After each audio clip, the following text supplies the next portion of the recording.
चाहूंगी कि स्टेज पर आए।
वैष्णवी जी मौजूद है क्या सदन में?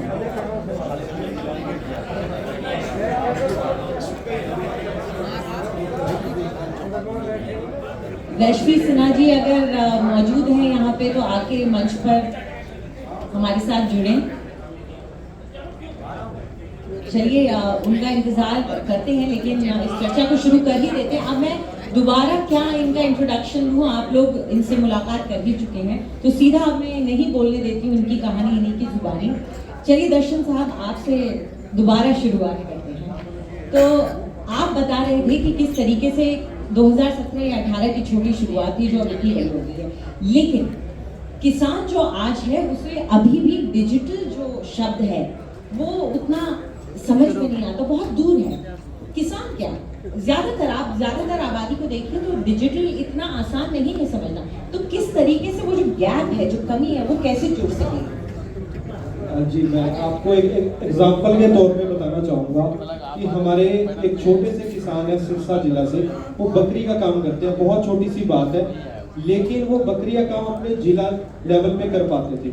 मैंने जब उनकी 2018 में उनकी एक छोटी सी वीडियो 5 मिनट की बनाकर डाली तो वो इतनी वायरल हो गई, इतने ज्यादा लोगों ने उनको प्यार दिया, क्योंकि वो चीज उनके पास जो थी ना, वो कभी भी इंटरनेट पे आज तक नहीं आई थी। और वो आज चाइना में, ताइवान में बहुत जगह पर बकरियां एक्सपोर्ट करते हैं, और इंडिया का ऐसा कोई कोना नहीं बचा जहाँ पर उन्होंने एक्सपोर्ट ना किया। तो किसान भाई, जब आप अच्छा काम करते हैं, अच्छी चीज है आपके पास, तो आप उसको सोशल मीडिया पे डाल सकते हैं। आप हमारे जैसे कोई जो किसान यूट्यूबर है उनको बुलाइए और वो अच्छी चीज का आप प्रमोशन कर सकते हैं। तो यानी कि अगर आप छोटा सा मूव लेते हैं तो आपको जो किसान एक साल में 2 लाख रुपए कमा पाता था, वो किसान आज करोड़ रुपए कमा पा रहा है, केवल इस सोशल मीडिया के फैक्ट के कारण। लेकिन किसान यूट्यूबर से कनेक्ट कैसे करें? कई बार ऐसा होता है कि किसान के पास कुछ ऐसा है जो वो शेयर करना चाहता है सबके साथ, तो वो आप लोगों से कैसे जुड़े जा रहे हैं? जी, पहले तो मैं 2 चीज़ें क्लियर करना चाहता हूँ जो आपने कहा। एक तो डिजिटल जो सिस्टम है वो मुश्किल है नहीं, ठीक है, वो आसान है। और सेकंड चीज़ ये है, किसान जो है वो बहुत टेक सेवी पर्सन होता है। किसान एक इंजीनियर होता है, सॉर्ट ऑफ, वो जुगाड़ करता है, उसमें उसको बहुत ज़्यादा इंटरेस्ट है इन सब चीज़ों में। तो वो 2 चीज़ें हैं ना, उससे ये बहुत आसान होता है फर्स्ट थिंग। और सेकंड जो है, टेक्नोलॉजी बहुत इवॉल्व हो रही है।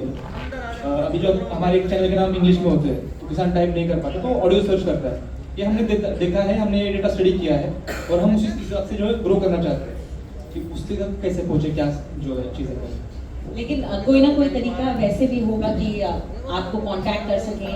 आप लोग अपने सोशल चैनल्स पे, यूट्यूब चैनल पे अपने आप को कांटेक्ट करने के तरीके भी रखते हैं? यस, बहुत ही आसान है। अगर किसी भी फार्मर को वर्ल्ड में अपनी छवि लॉन्च करनी है, अभी हम जितने प्लेटफॉर्म यहाँ पर बैठे हैं, हमारे सभी के चैनल गूगल पर हैं, जिसमें अगर मैं मेरी बात करूं तो किसान पाठशाला गूगल पर लिखेंगे तो ईमेल एड्रेस आएगा, फ़ोन नंबर आएगा, वेबसाइट आएगी। आप वहाँ पर आप डायरेक्ट अपनी बात रखिए। दूसरा, आप जिस भी यूट्यूब चैनल पर अपना विचार रखना चाहते हैं या अपनी पोस्ट रखना चाहते हैं, जैसे किसान पाठशाला चैनल ने ओपनली कह रखा है, लर्न एंड टीच हियर। आपके पास अगर कुछ है तो संपर्क कीजिए, यहाँ से पूरे वर्ल्ड में ब्रॉडकास्ट होगा। और आपको कुछ सीखना है तो यहाँ पर संपर्क कीजिए। तो उसके कमेंट्स बॉक्स में भी आप लिख सकते हैं, आप अपना नाम, मोबाइल नंबर कमेंट्स बॉक्स में लिखिए। तो जो भी चैनल चला रहे हैं, जैसे हमारा भी किसान पाठशाला चैनल चल रहा है, ऑक्सीजन पार्क चल रहा है, तो हम आपसे संपर्क करेंगे कि आपकी जो आवश्यकता है उसको हम कैसे फुलफिल करें। सिंपल है, बहुत आसान है, बस गूगल पर सर्च करिए और कनेक्ट कीजिए इनके साथ, अपनी बात को आगे रखिए, क्योंकि जरूरी है आप लोगों अगर कुछ कर रहे हैं ऐसा जो दुनिया को पता चलना चाहिए, तो वो एक ही माध्यम है, वो आज की डेट में डिजिटल है और इसीलिए किसान तक भी है। आप किसान तक से भी जुड़िए। यहाँ संतोष, आपके में कुछ वीडियो देख रही थी और जो बात यहाँ पे बलराम साहब ने भी कही कि बहुत टेक सैवी हो जाते हैं, जुगाड़ करना जानता है किसान। और आपकी वीडियो एक मैं देख रही थी जिसमें आप लोगों ने बल्ब जला करके कीड़ों को दूर करने का एक तरीका निकाला था। तो किसान के लिए हिंदुस्तान में जुगाड़ करना क्यों जरूरी हो जाता है? क्यों नहीं हमें वो सहूलियतें मिलती है जो कि बाहर के फार्मर्स की है? तो जुगाड़ ही क्या हमारे पास एक ऑप्शन हो गया? जुगाड़ का मतलब क्या है? जो कबाड़ की चीज है, जो स्क्रैच मटेरियल है, उससे कोई चीज ऐसी बनाओ वो कम पैसे में सस्ते में वो चीज बन जाए और वो कुछ काम में आ तो जुगाड़ में कोई बुराई नहीं है। बुराई तो नहीं है, कम पैसे में बन रही है ना। अगर वही चीज अगर हम प्रोडक्ट लेने जाते हैं, कोई चीज बना तो बहुत पैसा खर्चा हो सकता है वहाँ। उसको जो पढ़े लिखे लोग हैं उसको इनोवेशन कह देते हैं, हमने ये टेक्नोलॉजी में जुगाड़ है, और किसान उसको जुगाड़ बोल देता है। कंपनी का नाम लगा देंगे तो उसका पेटेंट निकाल देंगे तो फिर वो प्रोडक्ट हो जाएगा, लेकिन अगर किसान बनाएगा तो जुगाड़ हो जाएगा। लेकिन ये जुगाड़ भी कई लोगों तक पहुंचाया जा सकता है। हाँ, पहुंचाया जा सकता है। आगे भी हमारा ऐसा प्लानिंग भी है कि कोई चीज़ ऐसी है कि वो हम बना के किसानों तक पहुंचा सके, उससे काफ़ी हेल्प हो सके और कम से कम कॉस्ट में हो सके भविष्य में आगे चल के। किसान उतने स्मार्ट होते हैं, अगर वो वीडियो देख लेंगे ना वो बना देते हैं। मैंने वही कहा, उनके डीएनए में इंजीनियरिंग है, तो उनको नहीं चाहिए प्रोडक्ट वगैरह कुछ, उन्हें खुद से बनाना है, खुद से करना है। वो है संतोष के जो पापा है, हमने बहुत सारे उनके वीडियो किए, वो दिन रात कुछ ना कुछ बनाते रहते हैं। उनको नहीं चाहिए कि मैं किसी को बुलाओ, किसी लेबर को लगाओ या किसी कंपनी को कॉन्टैक्ट करो कि मुझे प्रोडक्ट डिजाइन करके दो। आप उतना टाइम नहीं है उनके पास, वो खुद जाएंगे बोल के बस ऐसा ऐसा करो, काम खत्म। सो वो चीज़ है। तो एक किसान, मुझे ये समझ में आ रहा है कि एक किसान जो है वो सिर्फ किसानी नहीं करता, वो एक इंजीनियर भी बन जाता है, वो यूट्यूबर भी बन जाता है, वो रसायन शास्त्र भी समझता है और एक तरीके से पूरा होलसम पैकेज है वो। चलिए होलसम पैकेज की बात करें तो चीमा साहब, अब इसके आगे, किसानी के आगे और जो इन्होंने बातें कही उसके आगे जो आप कर रहे हैं वो बहुत अहम हो जाता है। फार्म टू टेबल का कॉन्सेप्ट क्या है, थोड़ा लोगों को समझाएं। क्या ये नया है भारत? देखिए, भारत में नया नहीं है, हम बचपन से करते आ रहे हैं। हम जो किसान हैं, हम अपने घर पे सब कुछ उगाते हैं और खाते हैं। हमने आज तक कोई सब्जी खरीदी नहीं है, ना हमने कभी आलू खरीदे, ना हमने कभी मूली, गाजर, गोभी, कुछ नहीं खरीदा। हमने घर पे उगाया और उगा के घर पे बना लिया। अब मुझे नहीं पता था ये कॉन्सेप्ट बहुत बड़ा कॉन्सेप्ट है और बड़े बड़े होटलों में, रेस्टोरेंट में इसकी बहुत वैल्यू है। हमारे लिए तो ये रोजमर्रा की बात थी, ठीक है जी। अब मैंने देखा हमारे पास जो चीजें जो वेस्ट हो रही हैं, क्यों ना उससे कुछ कमाया जाए, क्यों ना उससे कुछ बढ़िया आगे लोगों के लिए भी सबक लिया जाए, क्योंकि लोग सोच रहे थे कि ये बड़ा छोटा काम है। अब डिलवा मेरा गांव है, डिलवा गांव पे मैंने देखा कि लोग यूपी से आके वहां पे छोटे छोटे काम करके रेडी लगा के अपना गुजारा बसर कर रहे हैं। तो मैं कहा हम किसान क्यों पीछे रहे, लोग दूसरे प्रदेशों से आके हमारे वहां पे काम कर रहे हैं। हम जट हैं, जमीन हमारी है, ठीक है जी, सामने रोड जा रही है, तो हमें ये जट जो टैग है ना, जो जमींदारी का टैग है, हम लोग सोचते हैं कि उगाना तो बड़ा अच्छा है, पर लेकिन कुक करके बेचना छोटा काम है, वो मैं नहीं करूंगा। उस टैग को उठा के साइड रखना पड़ेगा और अपने परिवार को अगर हम अच्छा पालन करना चाहते हैं और एक एक्स्ट्रा इनकम लेना चाहते हैं, तो हमें अपने ही प्रोडक्ट्स को कुक करके आगे बेचने में शर्म नहीं होनी चाहिए। अपने उत्पाद को सबसे बेहतर आप लोग खुद ही समझ पाएंगे। तो जिनमें ये कैपेसिटी है, जो कर सकते हैं, जिनके लिए मुमकिन है, ये बुरा आइडिया नहीं है। लेकिन दर्शन साहब, मैं ये देख रही थी कि फार्म टू टेबल कह दिया या कुछ और कह दिया, ऑर्गेनिक कह दिया या कुछ नया शब्द ला दिया, तो लोग कंफ्यूज हो जाते हैं। आजकल जो चीजें चलती हैं, शहरों में चलती हैं, एवोकाडो फार्मिंग का मैंने आपका वीडियो देखा और वाकई में उसको देखकर मुझे समझ में आया कि अगर किसान अपनी सोच को बढ़ाए तो कितना फायदा कर सकता है, कमा सकता है। तो ये आप थोड़ा किसानों को समझाइए कौन कौन से टूल्स हैं जिसके जरिए वो नई इनोवेशंस या नए जुगाड़ या नई चीजें जो आ रही हैं उनके बारे में जानकारी पा सकते हैं। एक तो हमें बहुत सारी चीज़ों के प्रति अवेयर रहना पड़ेगा कि हमारी समस्याएं क्या है। जब आप समस्याओं को सॉल्यूशन ढूंढ लोगे तो वही एक किस्म से आपका एक जुगाड़ हो जाता है। तो हमारे किसानों की समस्याएं बेसिकली बहुत ज़्यादा है, लेकिन हर किसान की समस्या अलग अलग हो सकती है। जैसे कुछ किसानों की समस्या रहती है मार्केटिंग की, कुछ किसानों की है कि वो उगा लेता है लेकिन जैसे इन्होंने बताया कि बेच नहीं सकता है। तो हमारे घर में हम ऐसा कर सकते हैं कि बच्चे होते हैं तो हम बच्चों को ट्रेंड करें कि वो सेल करें, मार्केटिंग करें, क्योंकि हम उगा सकते हैं। क्योंकि इसमें दो तरीके का काम है, तो उगाने वाला चाहिए और बेचने वाला चाहिए। सब तो जैसे कर पाते हैं आसानी से, लेकिन हमें टूल्स का माध्यम का इस्तेमाल करना पड़ेगा, टेक्नोलॉजी का यूज करना पड़ेगा। जो जो चीज़ें सोशल मीडिया है, जैसे हर चीज़ का हम यूज करेंगे तब जाके हमें अच्छा एंटरप्रेन्योर बन सकते हैं। फार्मर को हम केवल एक देसी फार्मर के तरीके से दिखाएं वो भी सही बात नहीं है, लेकिन हम उसको अगर नए नए आइडियाज दें, नई नई चीज़ें दें। जैसे सोशल मीडिया पे आज के टाइम पे, जैसे मैं मैम से मिला, उन्होंने मोरिंगा के ऊपर बहुत अच्छा काम कर रहे हैं। तो उन्होंने एक चीज़ को पकड़ लिया कि मोरिंगा है उसका हम A to Z करेंगे। तो ऐसे बहुत सारी चीज़ें हैं, क्योंकि हम जितनी भी चीज़ें खाते हैं या पहनते हैं, अभी जो हमने कपड़े पहन रखे हैं हमारे खेत से आए हैं, और चाहे हम वेज हो नॉन वेज हो, वो सारी चीज़ें हमारे खेत से आ रही हैं। तो हमें एक चीज़ को पकड़ के उस पर अच्छे से काम करना है। तो A to Z हम जब किसी चीज़ के ऊपर काम करेंगे तो हमें रिजल्ट अच्छा मिलेगा। जहाँ तक टूल्स की बात है, टूल्स तो बहुत तरीके के टूल्स अवेलेबल हैं। अब आप देखोगे सोशल मीडिया पे संतोष जी ने बहुत सारे टूल्स की वीडियो बनाई है, जुगाड्स की वीडियो बनाई है। तो आप अपनी जो समस्याएं हैं उनके अकॉर्डिंग जो टूल्स देखेंगे तो उनसे आपको ज़्यादा रिजल्ट मिल पाएगा। और आपने मोरिंगा कहा तो उससे मेरे जहन में ये बात आई कि हमारी जो पुरानी चीज़ें थी, मोरिंगा का इस्तेमाल बहुत ज़्यादा किया जाता था, अलग अलग जगहों पे इसके पत्ते खाए जाते थे, लेकिन वो सब छूट गए और कहीं ना कहीं मिलेट्स के जरिए एक बार फिर से उसको लाने की कोशिश की जा रही है। तो क्या आज का जो किसान है वो गेहूं चावल के आगे, अब आगे नहीं बल्कि पीछे जाकर के एक बार फिर से उस पुरानी चीज को मॉडर्न बना करके काम कर सकता है? आप क्या मानते हैं इसका? आपने सही कहा, ओल्ड इज गोल्ड।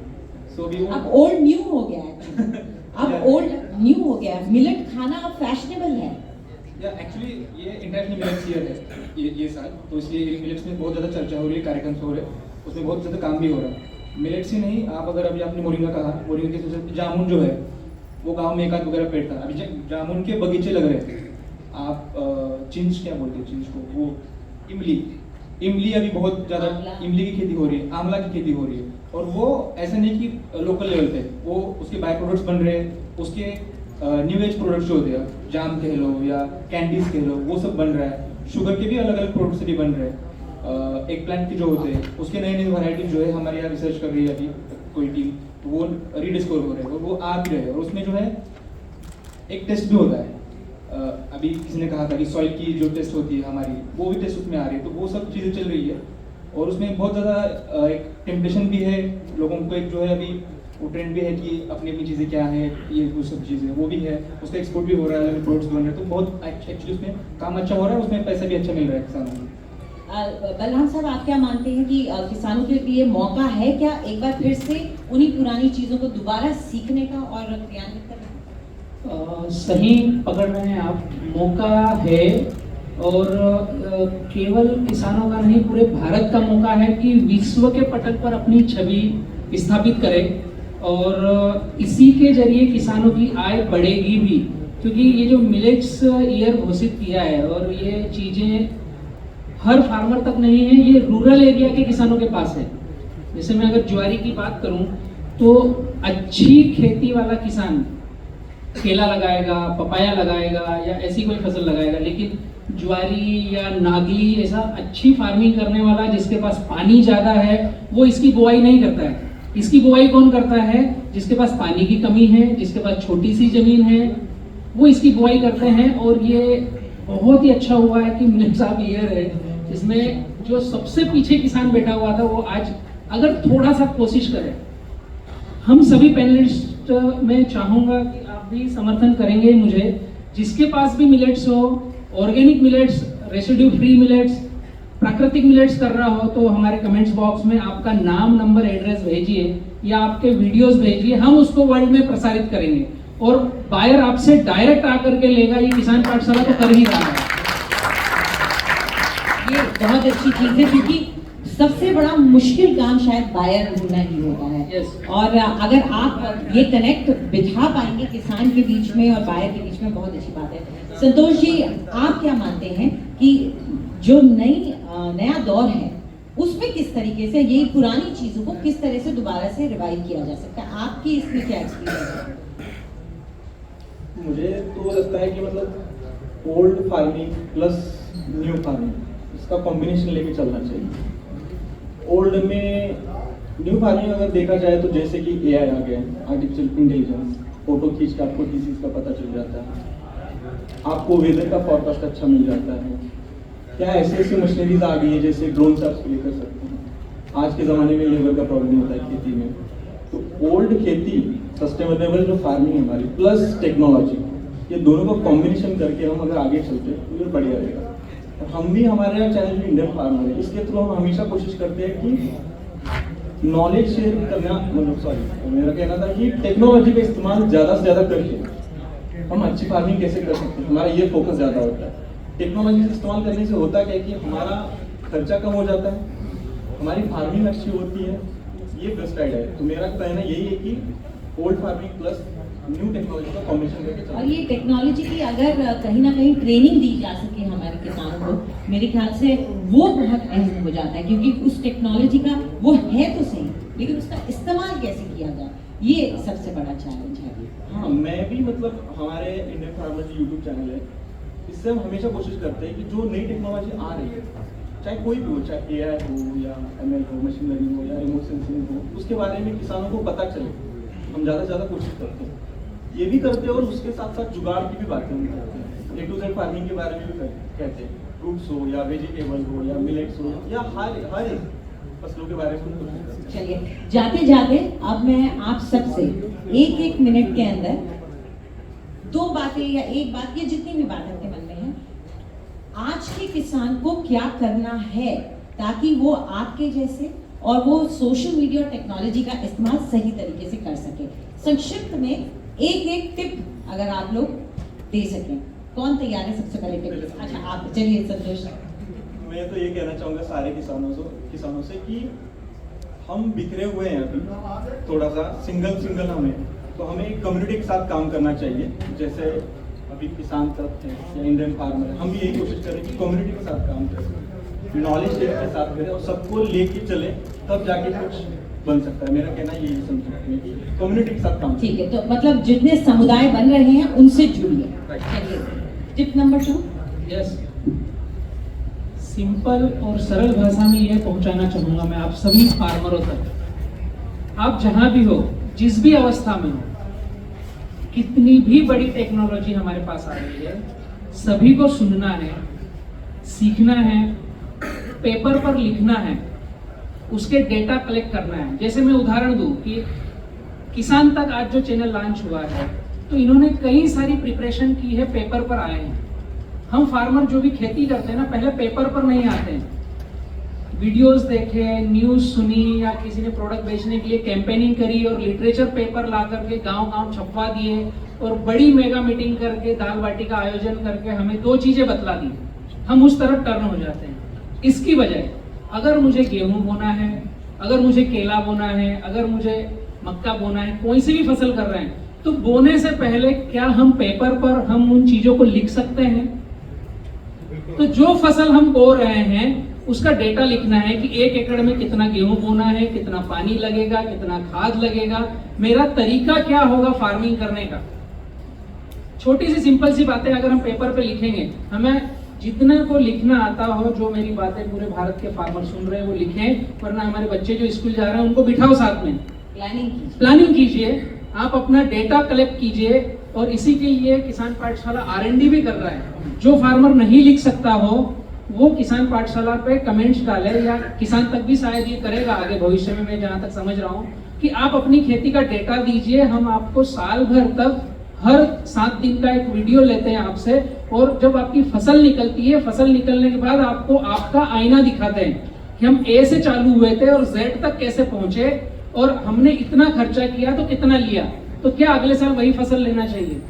मैं इसलिए विस्तृत में कह रहा हूँ, किस्मत पे मत रहिए, हाँ, अपनी किस्मत पे नहीं रहना है, को खुद बनाइए। एक बहुत बड़ी विडंबना है, मैं जिस क्षेत्र में हूँ वहां से नजदीक है जलगांव, महाराष्ट्र का एक बहुत बड़ा एरिया जो केला प्रोड्यूस करता है, वहां शायद 200 सालों से केला हो रहा है। लेकिन आप किसी भी गांव में जाकर अगर किसी किसान को पूछोगे कि केले का ग्राफ क्या होना चाहिए, जैसे मुंह देखता है, सोचता है बेचारा, क्योंकि कल कोई कंपनी वाला आकर बोलेगा 5x6 होना चाहिए तो वो लगा लेता है, कोई बोलेगा 5x5 होना चाहिए तो वो लगा लेता है। हम अपने अंदर कब झांकेंगे, जब हम खुद पेपर पर आएंगे। तो छोटी सी बात है, पेपर पे आ जाओ, खुद अपना R&D करो, फिर ऑटोमेटिक आपको पता चलेगा किसकी सुनना चाहिए, किसकी नहीं सुनना चाहिए। अपनी जानकारी को सहेजिए, उसे लिख कर संजो लीजिए, उसे व्यर्थ न जाने दीजिए। चलिए टिप नंबर 4 कौन है? इनके पास 2 टिप है। जी जी। मैं तो सभी को टू दी पॉइंट यही बात कहना चाहूँगा, जो सबसे मुश्किल काम लगे आपको, जो कोई ना कर रहा हो, वो काम कीजिए। आप पक्का सक्सेसफुल होंगे। जो आपको मुश्किल लग रहा है वो सभी किसानों को मुश्किल लग रहा होगा, बस आपको वही काम करना है। क्योंकि मैं सबसे मुश्किल काम सबसे पहले उसी पर फोकस करता हूँ, क्योंकि वो जो सभी को मुश्किल लग रहा है और किसानों को मुश्किल लग रहा है वही कीजिए, आप पक्का कामयाब होंगे। क्योंकि अगर आप सभी एक ही लाइन में चलते रहोगे, अगर सारे किसान धान ही लगाते रहेंगे, सारे किसान गन्ना ही लगाते रहेंगे, तो हम दिन में कितनी मसाले खाते हैं, कितनी चीजें करते हैं, वो सभी चीजें हमें करनी है। सबसे अलग चलोगे, सबसे जल्दी कामयाब होगे और सबसे बड़े कामयाब होगे। सबसे सिंपल टिप ये है। आप वो गैप ढूंढ लेंगे मार्केट में और उसको भर देंगे तो उसका फायदा आपको मिलेगा। चीमा साहब, आपकी टिप? हाँ जी, मैं आपसे कहना चाहूंगा कि कभी हमें कुछ नया काम करने के लिए पीछे नहीं हटना चाहिए, क्योंकि अगर हम ट्राई करेंगे ना कुछ नया, तो कुछ बढ़िया आपको रिजल्ट मिलेगा और जरूर मिलेगा। जैसे मैंने ट्राई किया, मुझे बहुत लोगों ने डिमीन किया, मुझे पीछे हटने किया, तो बोला कि रेडी लगाने लग गया तू, तो किसान का बेटा है, अब तुझे रेडी वाला बोलेंगे हम।